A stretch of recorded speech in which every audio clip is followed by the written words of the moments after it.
After days of tension, protest, and tense debates across the nation, President Bola Tinubu has signed the amended Electoral Bill into law. Now, the legislation retains electronic transmission of results but allows manual collation where technology fails. A compromise that lawmakers describe as practical, but critics warn could reopen familiar loopholes in Nigeria's electoral process. Opposition parties and civil society groups have urged the president to withhold assent, arguing that the amendment could weaken transparency and undermine the gains made since the last general poll. The presidency, however, insists the new law strengthens inclusivity while safeguarding against technical disruptions. Well, joining the conversation this evening is Peter Akah, who's a political activist. I also have Chetam Thierry-Nwala, is a lawyer, an activist, and also a Pan-Africanist. Maobuye Nangi is the Director General of River First Movement and the Secretary General of the George Youth Council Worldwide. I also have Luka Binniyat, is a journalist. Before we get into the crux of the conversation, gentlemen, let's listen to what the President did say after signing the bill. It is time that we have confidence in our system. No matter how good a system is, it's managed by the people, promoted by the people, and the result is finalized by the people. In fact, for final results, you are not going to be talking to the computer, you are going to be talking to human beings who will announce the final results. And when you look at the crux of various arguments, maybe Nigeria should question our broadband capability. How technically are we today? How technically will we be tomorrow to answer the call of either read time or no? And as long as you appear personally as a manual voter in any polling booth, but ballot paper is given to you manually, you decide in a corner and fingerprint, thumbprint the party of your choice, you cast your vote without hindrance and any interference. Ballots are subsequently counted manually, sorted and counted manually. It's just the arithmetic accuracy that is entered into from easy. It's still manual, essentially. The transmission of that manual result is what we're looking at. And we need to avoid glitches, I'm glad you did, interference, unnecessary hacking in this age of, computer inquisitiveness. Nigeria will be there. We will flourish. We will continue to nurture this democracy for the fulfillment of our dream for prosperity and stability of our country. Well, you just had the president a while ago talking about, after signing the bill, addressing the people and saying some of the, given clarity as to the decisions being made.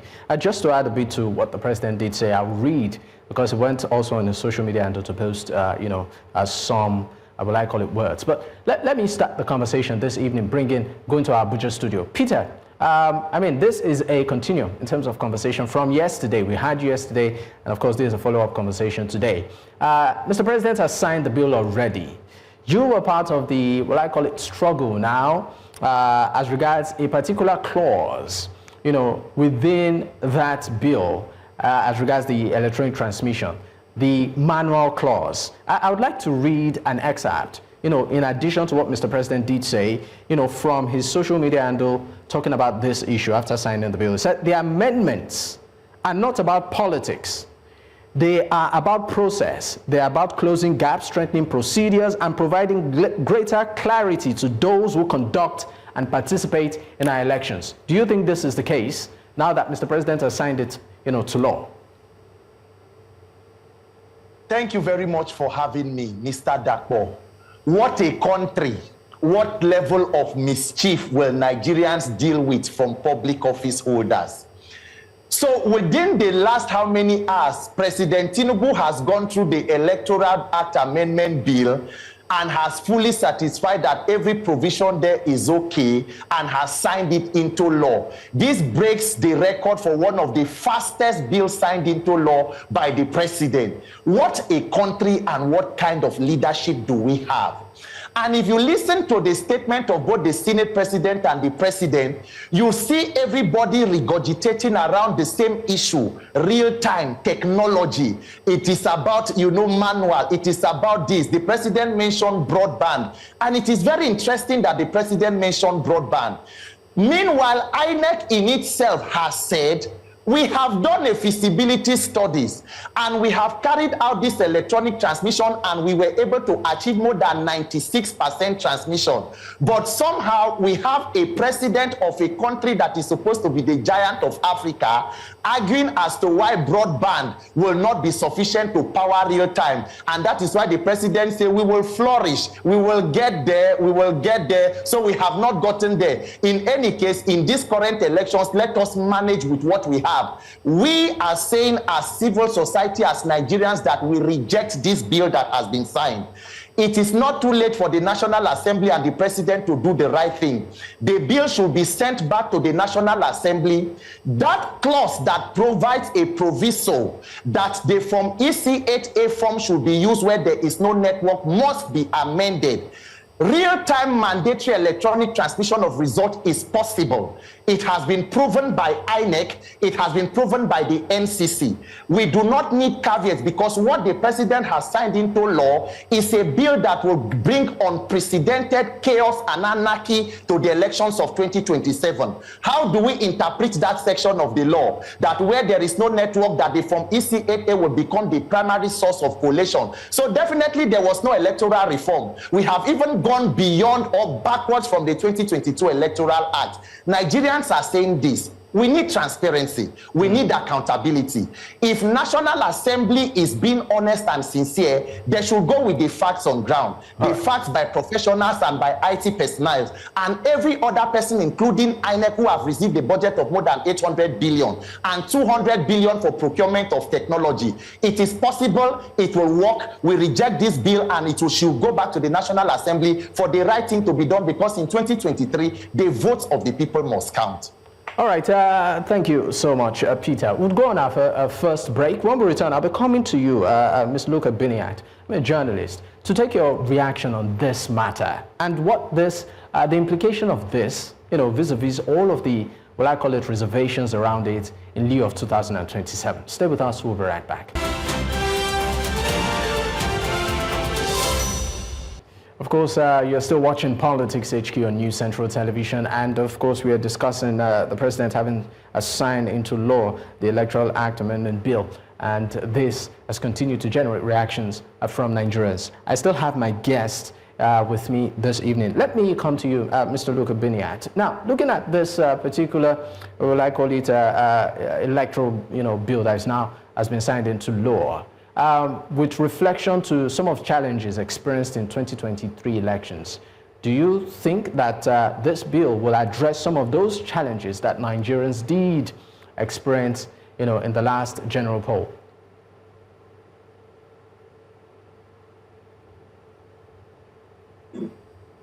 And thank you for this question. I think Peter has largely addressed that matter.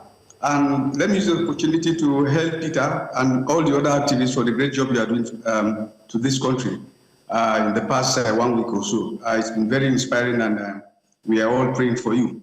Back to the matter.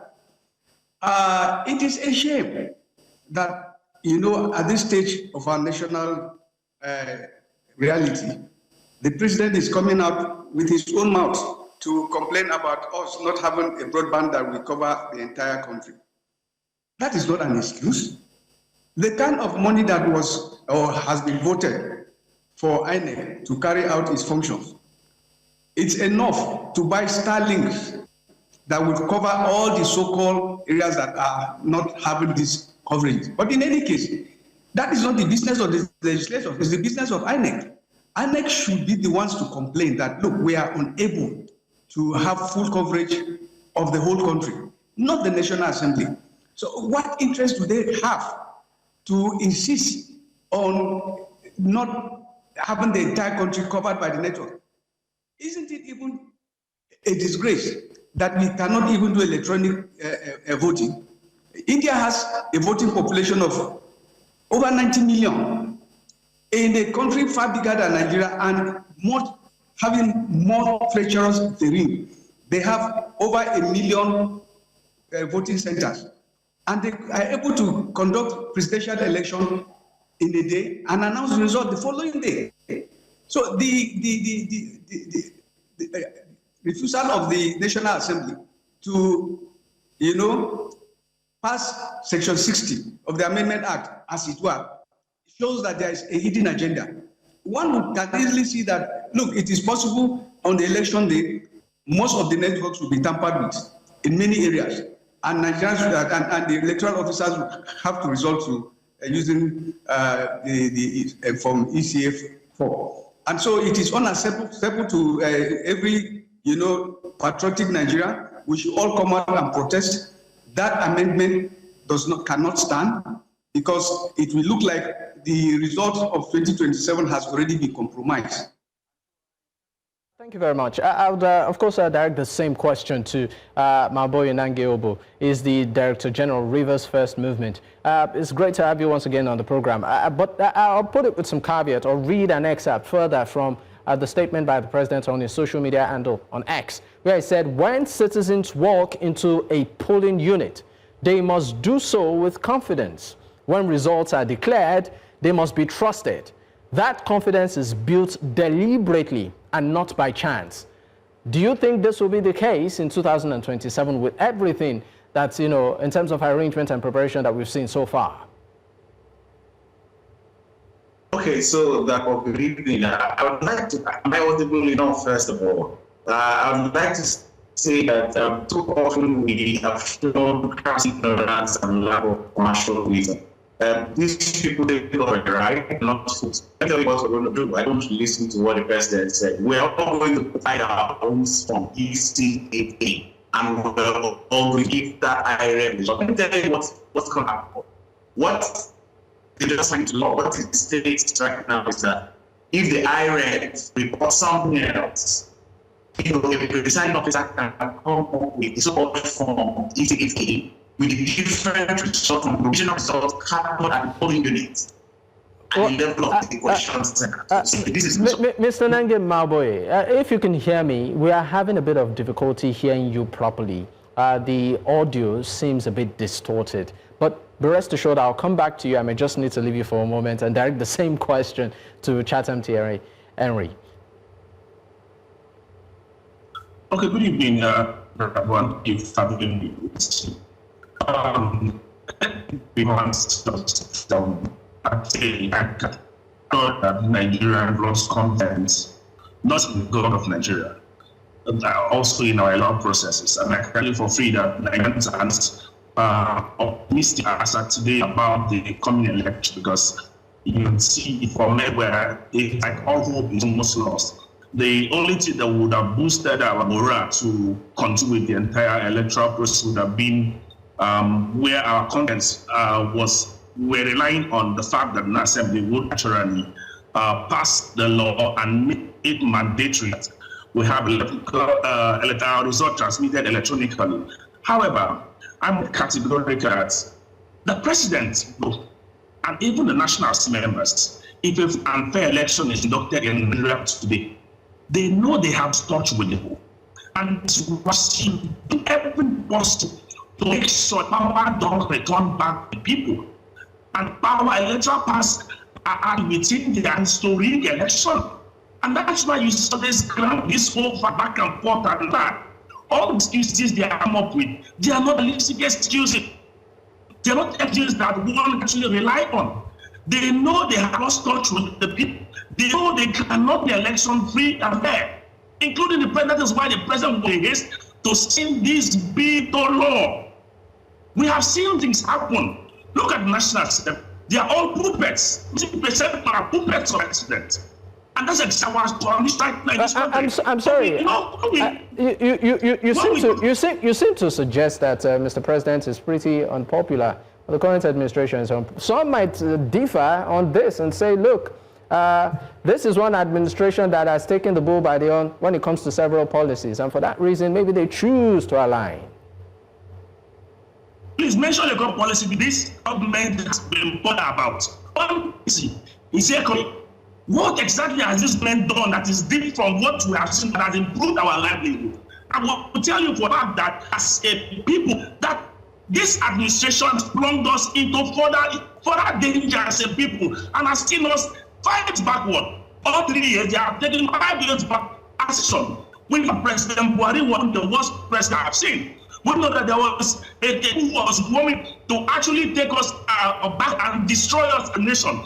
Let me say this: Nigerians, everywhere you can sound opinion, you would know that Nigerians are actually disgruntled and they are unhappy about the happenings of this country.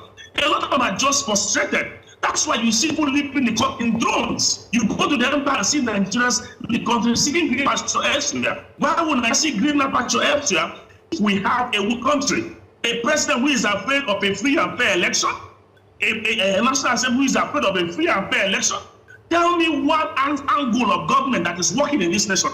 One aspect you can find. So when see the people, the politics yesterday, because they made House of Rep members stage a walkout. And I have argued, see, the work by the opposition leaders within House of Rep was actually a very bad move that shouldn't have happened. You don't stage a walkout when you are demanding for your rights. I'm staying with you on this. Are you faulting the walkout by members of the House? So what do you suggest they should have done differently? Because that some would look at it as a protest, a subtle protest in itself. Yeah, during the period of the period, I was then working in the National Assembly, and I will give for free. This thing in itself, not the House and the House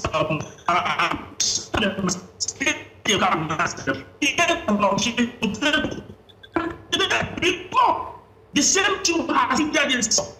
They were lured out of place by Chinda, who is a minority leader, who will not as along with the President Minister and as well the President. All right. The moment he lured them out, as a minority leader, not of the National Assembly, they went ahead and started part bill. That's the exact what has happened. And later this from approximately what will happen. But the truth of it is this: someone like Akah, who is thinking of the deputy of House of Rep, who's thinking of the governorship of Abia, he knows he's unpopular and cannot win elections and cannot win elections through this same method. And so the pushing these things. Let me review. There was the double issues with incident form and the leader. Where the club of the electoral law was to the effect that if the candidate fails, the incident form should be used. In that selection, we saw using only incident forms. That's exactly what happened in this election.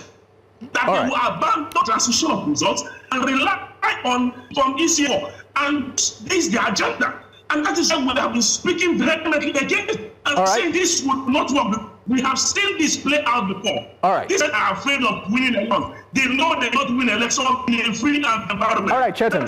We'll definitely come back to you, Chetam. We need to go on a break. When we return, I'll be coming back to you, Nangi, Maobuye Obu, to, of course, establish your point. But this time, we'll broaden the conversation to look at other key players within this particular spectrum. The role of opposition leaders or opposition parties, for instance, are they, grounded? Are they organized? Are they strategic in this framework? Stay with us. We'll be right back. Many thanks for staying with us. It's still Politics HQ on News Central Television, and of course we are looking at what I call the breaking story right now. The president has actually signed into law the Electoral Act Amendment Bill, and this has continued to generate reactions. Well, I'll be coming straight to you, Mr. Maobuye and Nangi. Let's look at the role of other, well, I call it key players within this particular circle, and that is opposition, well, I call it parties, and, well, I call it their level of organization. You know, looking at what we have on ground, can you, confidently say that the opposition is ready for 2027? So that was sometimes, when you want to go, you call it a party.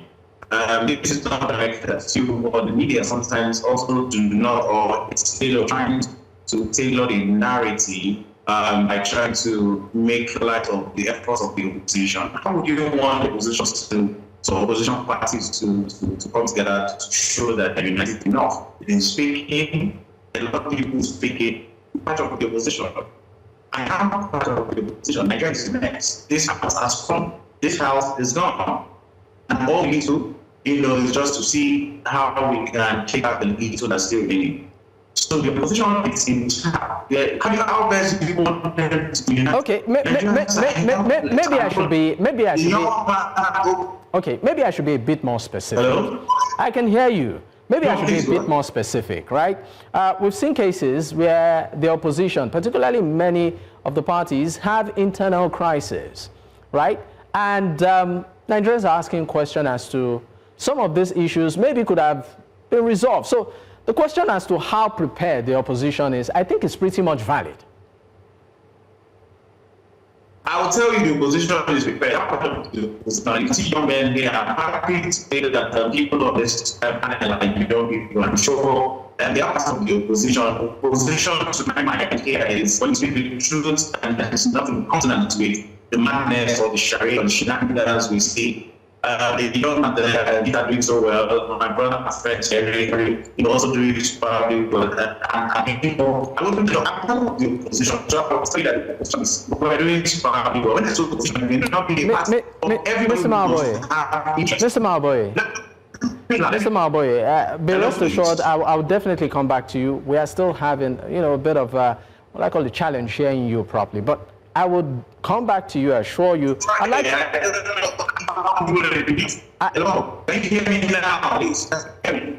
once we sort it out, I promise you I'll bring you on. But I would leave you for a moment to direct the same question to you, Peter.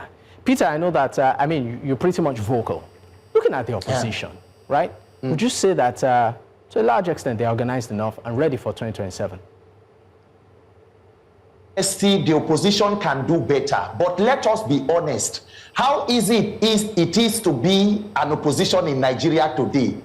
Do not forget that we do not have a President Goodluck Jonathan who will decide to allow opposition to fester, and that is why people like President Tinubu, the late Muhammadu Buhari, Odigio Yegun, and all the APC stalwarts could do occupy Nigeria, and law enforcement were sent to protect them. There was the march to the INEC office and all of that on the same issues. But today the tides have turned. The same persons who were protesting under the Jonathan government when conditions were better, today Nigerians are trying to protest under this government, and we are being shot at with tear gas canisters, and people are scampering for their lives. So there was Save Nigeria group under Jonathan when a bag of rice was less than 15,000, and a bag of rice has gone as high as almost 80,000 under the APC, and nobody is saving Nigeria. Look at most of the issues that are happening in the opposition political parties. Who is orchestrating them? Everywhere you see discord and every issue happening in the opposition, you see the active hand of the judiciary there. And Nigeria today almost has a minister whose personal issues or activities are channeled towards taking care of the judiciary, building houses for them, buying cars for them, and all of that. So there is a direct attack from the ruling party to ensure that opposition parties do not come together. But they have every reason to do better. They are all leaders in their own right, and they must ensure that at a point like this, the opposition will put personal selfish ambition aside and unite to take a decisive point or a decisive action. And that is where your question is really valid, because in the light of all of the happenings in this country, opposition figures must be seen to be at the front, leading Nigerians and showing that the welfare of Nigeria is far beyond their personal ambitions. And at this point, it should be the living of Nigeria, the well-being of this country, for them to unite and decide to do the right thing, because we are not in normal or, normal situations or crimes as we may have it. This government does not have not shown the appetite to entertain opposition or dissent, and will stop at nothing to clamp down on opposition. But the people's opposition, we the victims of this rudderless leadership, this renewed hopelessness and hunger, must unite as a people and put an end to it. All right, Peter.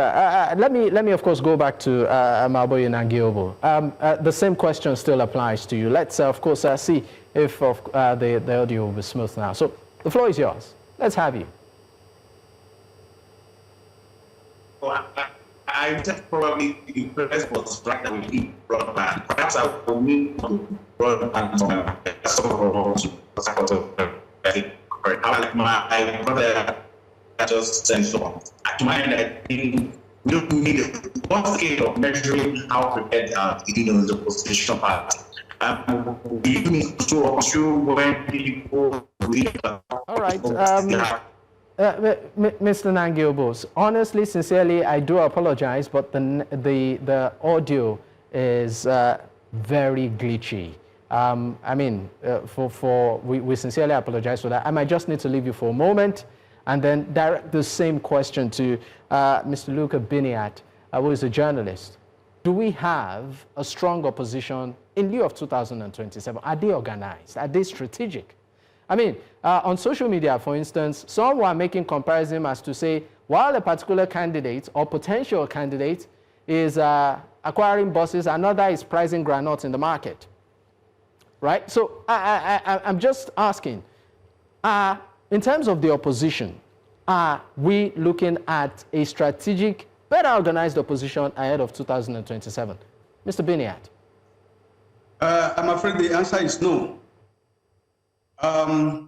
Because if you look at the reality that we have barely 1 year to election, and we have not seen a vibrant, organized, and very formidable opposition in the midst of a ruling party that is using all its tools of power, not only to create laws that will favor it in rigging, but also using state machineries to cause confusion among the opposition.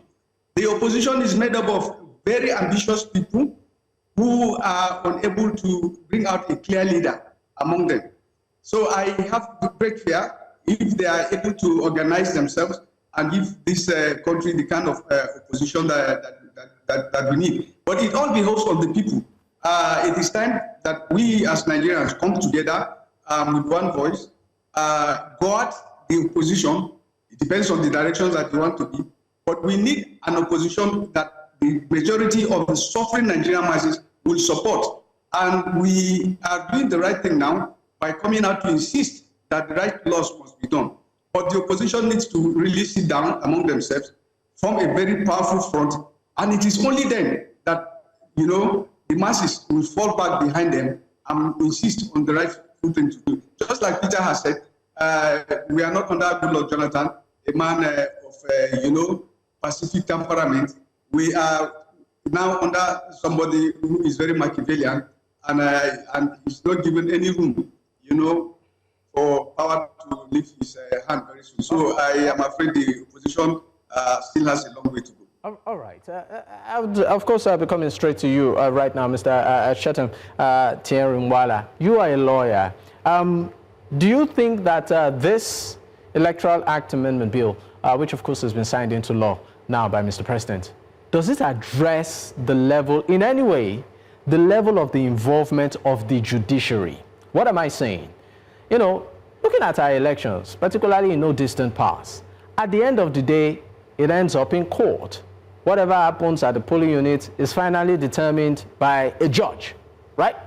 And we saw the judiciary actively involved in who eventually becomes the winner. So does this amendment address it? I mean, you're a lawyer. The amendment we have seen and the clauses have seen, it does not address that particular issue, to say the least. Of course, some of us have also agitated, said you cannot leave the determination of our elections in the hands of the judiciary, because we have continued to see a situation where after casting our votes, we now see a judiciary who decides who beats what order.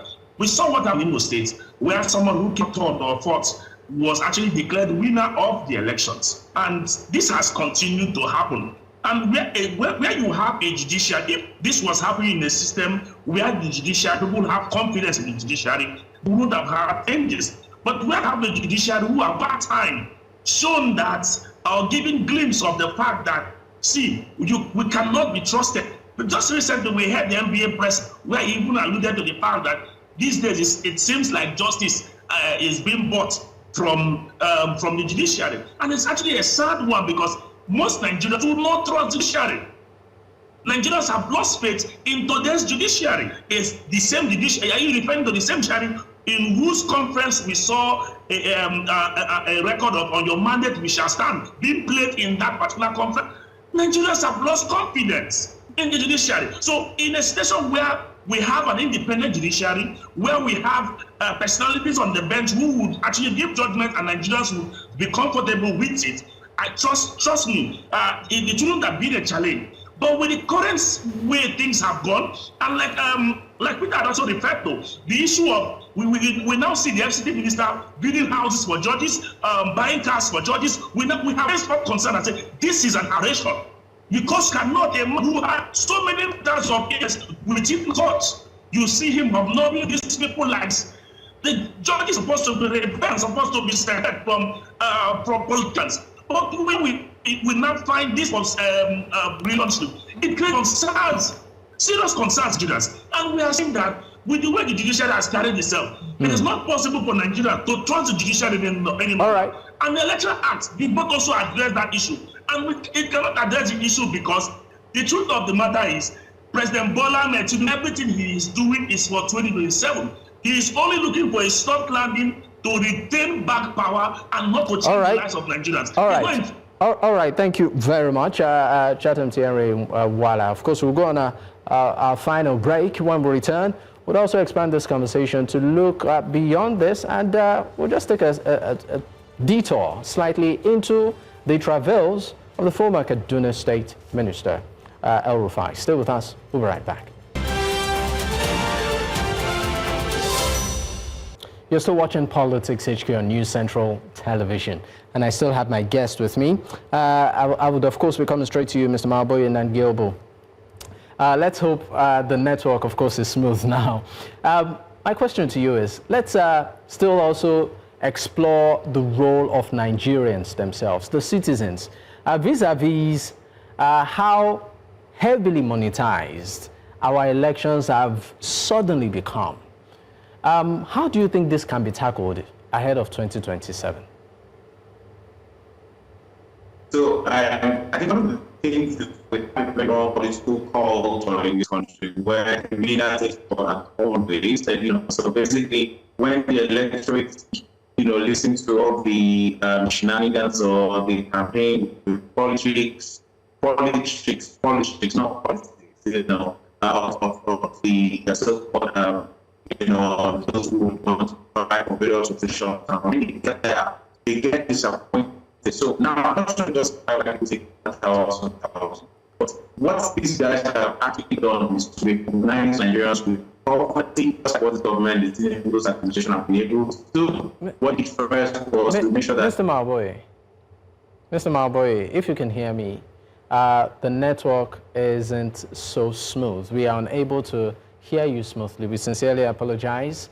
But I would be going straight to you, Mr. Luka Binniyat. Mr. Luka, just a detour. Let's look at what is happening with the former Kaduna State Governor, El-Rufai. Did make a statement in an interview saying that he overheard a wiretap, so to speak, into the phone of the NSA, and of course, amidst a plethora of issues. Right now, we are seeing charges and investigations, around him. In 30 seconds, sir. Some have said that this is a very controversial politician and he deserves what is getting to. While others have said, look, it's a democracy. He's also entitled to his own opinion. What's your take?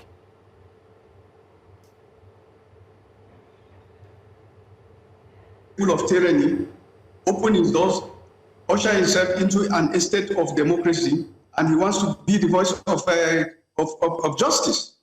El-Rufai utterances and actions when he was governor of Kaduna State. If you are a resident of this state for during that time, you know that El-Rufai has no business talking about justice, talking about oppression, talking about due process, because everything that was rightful and legal, El-Rufai did everything to trample it. He has been able to now talk himself into trouble.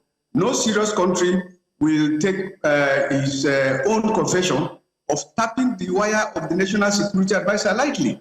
It will mean that he and his cohorts are listening on even the service chiefs and operational commanders and other very important things. That is the height of, if you like, espionage.